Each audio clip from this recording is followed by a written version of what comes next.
Friends, आज हम वसंत के लेसन कबीर की साखियाँ करेंगे। साखियाँ करने से पहले मैं आपको इस लेसन के बारे में कुछ बता देती हूँ। यह काव्य पाठ कबीर की साखियाँ भक्तिकालीन काव्य का सुंदर नमूना है। इसकी प्रत्येक साखी में मानव को उसके आसपास के ही उदाहरणों एग्जाम्पल्स के माध्यम से ज्ञानवर्धक बातें बताने का सफल प्रयास हुआ है। इन साखियों में कवि ने अपने विचारों को स्पष्ट रूप से प्रकट किया है। अब हम कबीर की पहली साखी पढ़ते हैं। जाति ने पूछो साध की, पूछ लीजिए ज्ञान, मोल करो तलवार का, पड़ा रहन दो म्यान। सबसे पहले इनके शब्दार्थ बताती हूँ मैं, ताकि आपको इसका सलाह करने में आसानी हो जाए। पूछन या पूछ में सवाल करना, साध साधु संत, मोल करो दाम लगाना, मोल भाव करना, तलवार तलवार, म्यान जिसमें तलवार रखी जाती है, जो कवर होता है उसको हम म्यान बोलते हैं। अब कई स्टूडेंट्स में से पूछते हैं कि मैडम प्रसंग कैसे लिखना है। तो प्रसंग में आपने कविता का नाम, कवि का नाम लिखना होता है। तो आपको मैं बता देती हूँ कि प्रस्तुत साखी, ये हमारी प्रसंग है। प्रस्तुत साखी हमारी पाठ्य पुस्तक वसंत भाग 3 में संकलित कबीर की साखियाँ से ली गई है। इसके कवि लिख दो या रचयिता कबीर दास हैं। इसमें कवि ने मनुष्य को जाति पाति का ध्यान न देकर, जाति पाति पर ध्यान न देकर उनके गुण को ग्रहण करने की शिक्षा दी है। यह आपका प्रसंग है। उसके बाद अब इसकी व्याख्या करते हैं। स्टूडेंट्स, हर जो दोहा है, हर में बार बार प्रसंग लिखने की जरूरत नहीं है। एक बार आप लिख देना, उसके बाद जैसे हमने साखी किया है या दोहा किया है, वो पॉइंट लिखकर उसका आप व्याख्या कर देना, सलाह कर देना और विशेष लिख लेना। तो फर्स्ट हमने साखी पढ़ी है। अब इसकी मैं व्याख्या करती हूँ। जाति न पूछो साध की, पूछ लीजिए ज्ञान। कवि कहता है, कवि कौन है? कबीर दास जी, कि मनुष्य को कभी भी साधु संत की जाति नहीं पूछना चाहिए। क्योंकि वे जाति पाति की भावना से ऊपर उठ चुके हैं, वे जाति पाति को पीछे छोड़ चुके हैं। वे तो सिर्फ ईश्वर की भक्ति में ही लीन रहते हैं। उनका किसी भी जाति से कोई लेना देना नहीं होता। तो कबीर दास जी कहते हैं कि जाति न पूछो साध की, पूछ लीजिए ज्ञान। कि साधु संत जो लोग हैं, उनकी जाति पाति कभी भी नहीं पूछनी चाहिए। अगर पूछना ही है तो उनका ज्ञान पूछो, उनसे ज्ञान अर्जित करो, उनके गुणों को पूछो और उनसे ज्ञान ग्रहण करो। क्योंकि ऐसे लोगों की में जो जाति, इससे कोई संबंध नहीं होता। तो महत्वपूर्ण क्या चीज़ है इसके अंदर? ज्ञान। कैसे? जैसे मोल करो तलवार का, पड़ा रहन दो म्यान। कि जैसे हम कोई तलवार खरीदने जाते हैं तो हम तलवार की धार देखते हैं, उसका तेजपन देखते हैं, ना कि उसका जो कवर है, उसका म्यान है, उसकी सुंदरता को देखते हैं। सुंदरता को चलो देख लो, लेकिन मेन बात जो है वो तलवार की धार देखते हैं। तलवार की धार देखते हैं यानी कि उसके गुण देखते हैं। तो ऐसे ही साधु संत लोग जो हैं, उनकी जाति पाति नहीं पूछनी चाहिए मनुष्य को। अगर पूछना है, कुछ ग्रहण करना है, तो ज्ञान अर्जित करो, उनके ज्ञान के बारे में पूछो।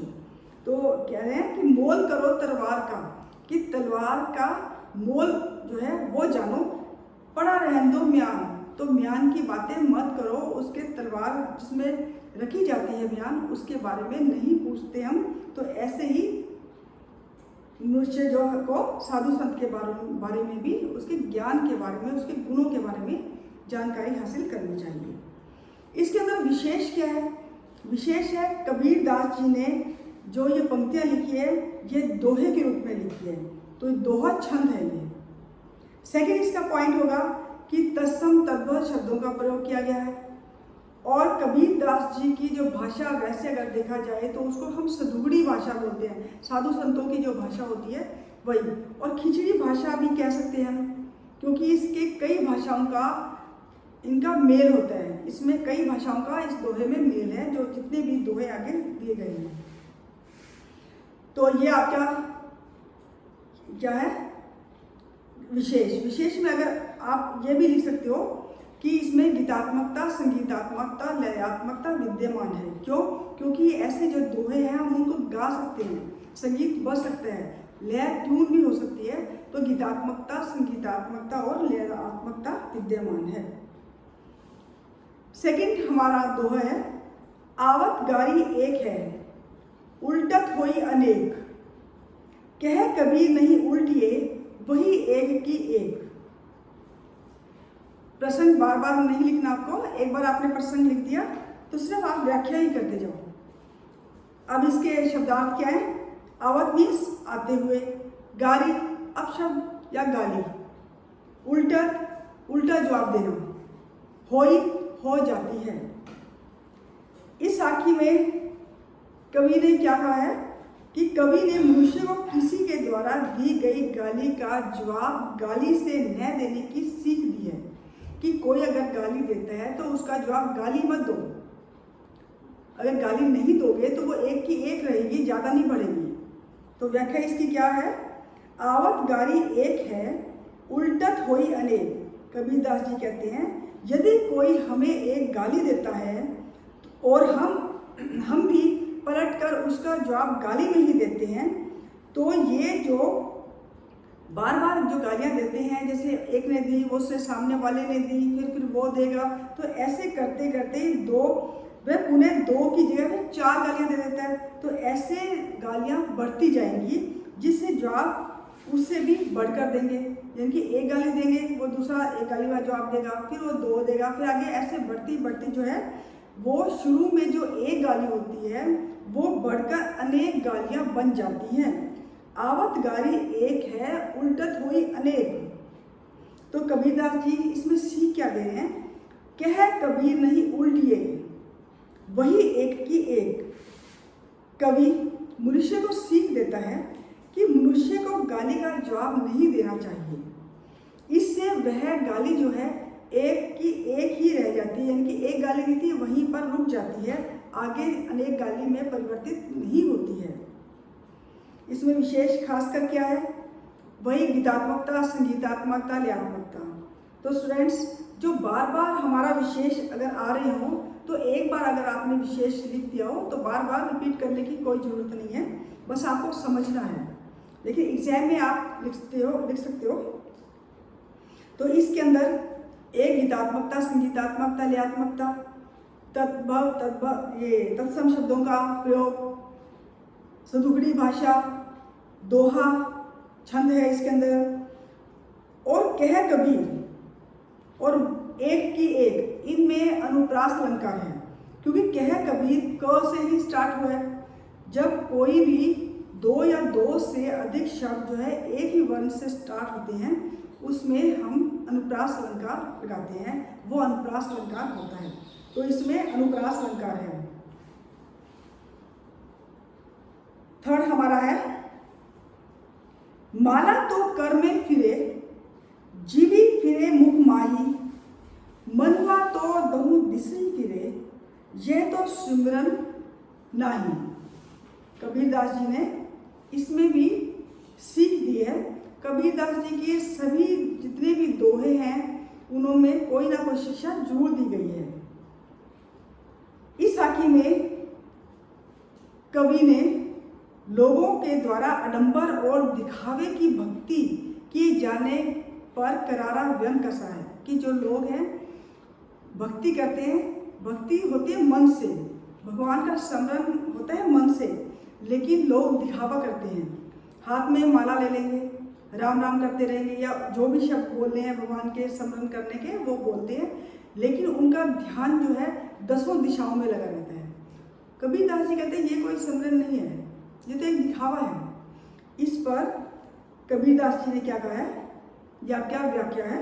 व्याख्या से पहले शब्दार्थ सुन लो।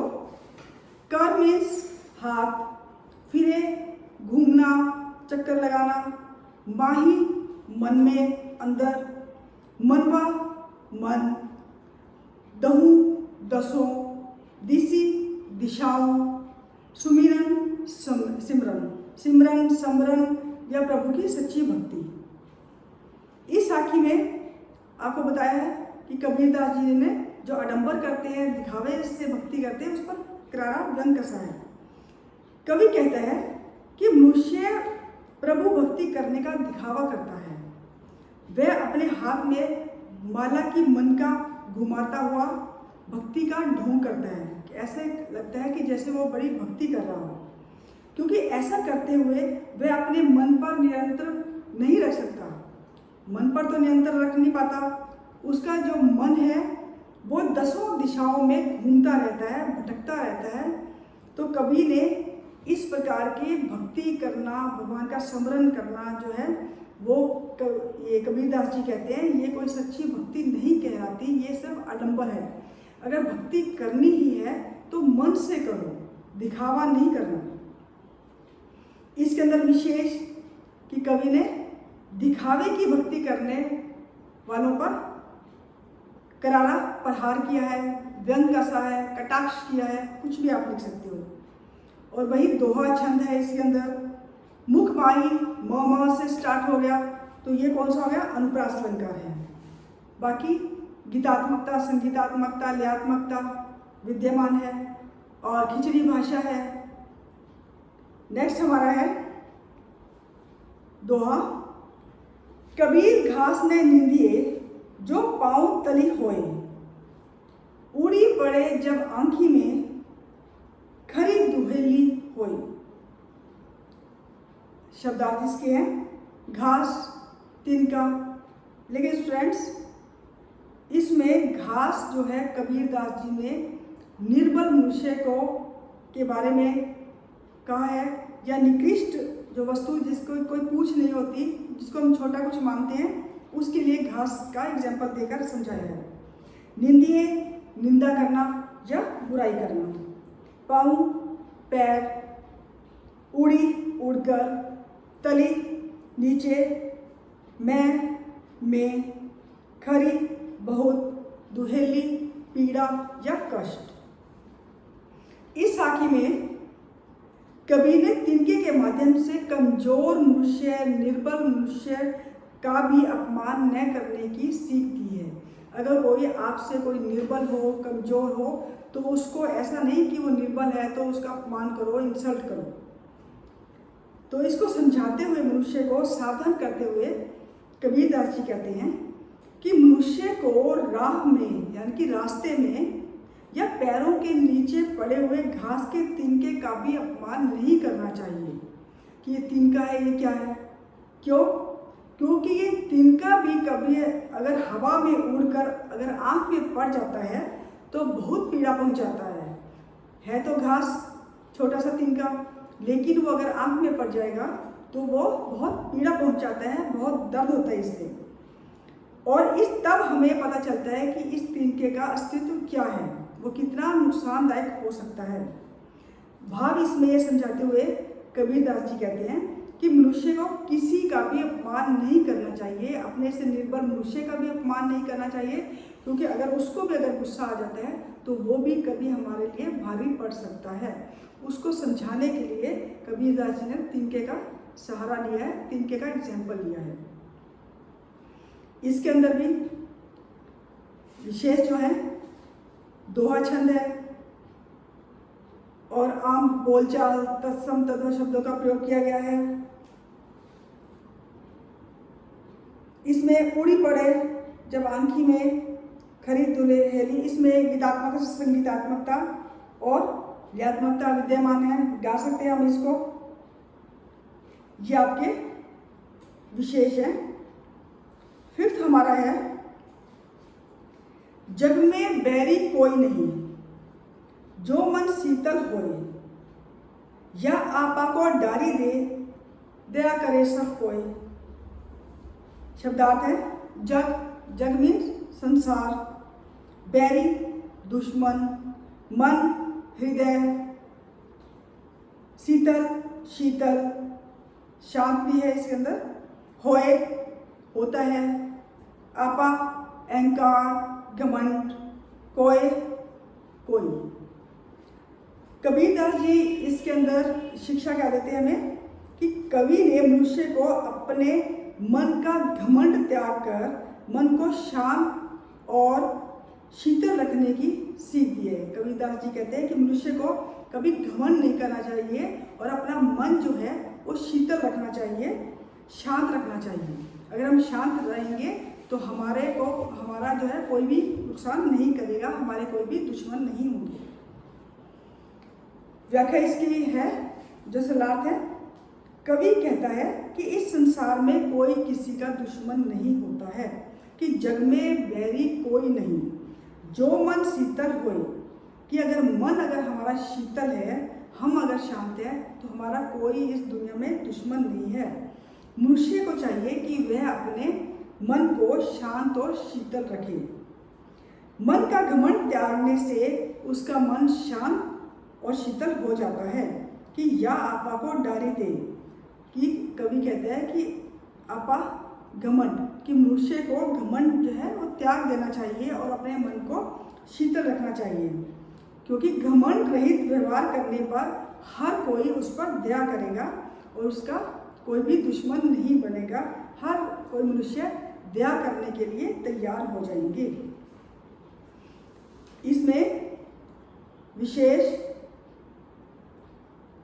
मन शीतल होना या आपा डाल देना, ये इन मुहावरों का प्रयोग किया गया है। कबीरदास जी ने मुहावरों का सुंदर प्रयोग करके इसके अंदर इस दोहे को बड़े खूबसूरत बनाया है, इसके अंदर सुंदरता पैदा की है।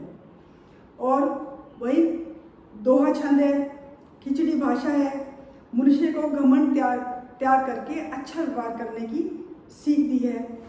तो इस प्रकार और इसके अंदर और वही जो हम करना चाहें कि इसमें गीतात्मकता संगीतात्मकता हम कर सकते हैं। तो स्टूडेंट्स, ये आपके दोहे थे कबीर की साखियाँ। हम कबीर की साखी जैसे प्रसंग लिखेंगे तो प्रस्तुत साखी भी लिख सकते हैं और दोहा भी लिख सकते हैं। तो मुझे आशा है कि आपको ये कबीर की साखियाँ लेसन समझ आ गया होगा। अगर फिर भी आपको कोई प्रॉब्लम हो तो मेरे व्हाट्सएप नंबर पर आप मुझसे कॉन्टैक्ट कर सकते हैं। Thank you and have a nice day.